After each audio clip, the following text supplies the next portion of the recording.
Vampire CEO. Written by Erin Bedford. Narrated by Janae.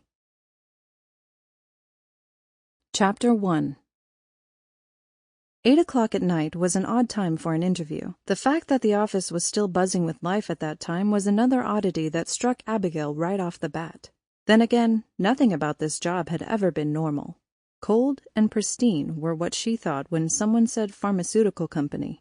The reception area Abigail was sitting in were none of those things.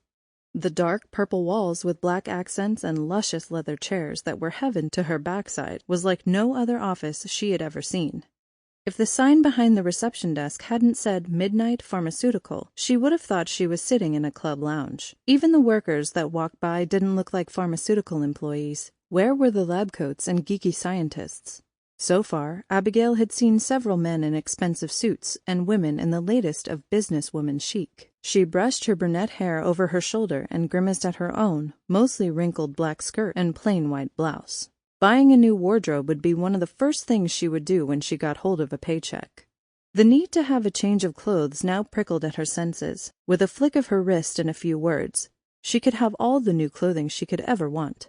The need for it was so intense that a purple glow appeared on her fingertips. "Stop it," she whispered harshly to herself, causing the woman behind the reception desk to look up at her curiously.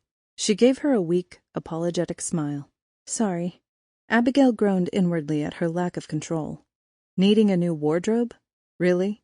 She was that desperate for a magical fix that she couldn't handle waiting to get what she wanted? No wonder her mother made her leave the coven.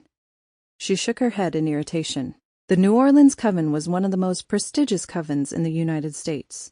Her mother, Bianca, was the head priestess, revered and feared by all other witches, and she had high hopes Abigail would follow in her footsteps.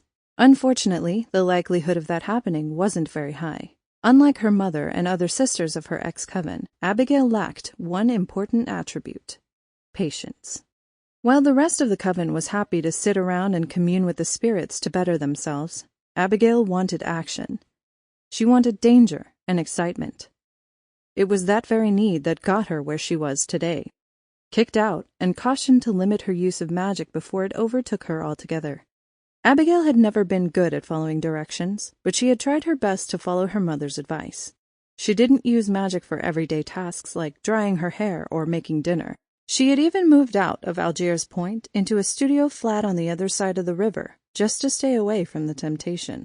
It would have been wiser to move to a different city altogether, one that didn't reek with old magic. But Abigail wasn't strong enough for that. She needed to... Sample complete. Ready to continue?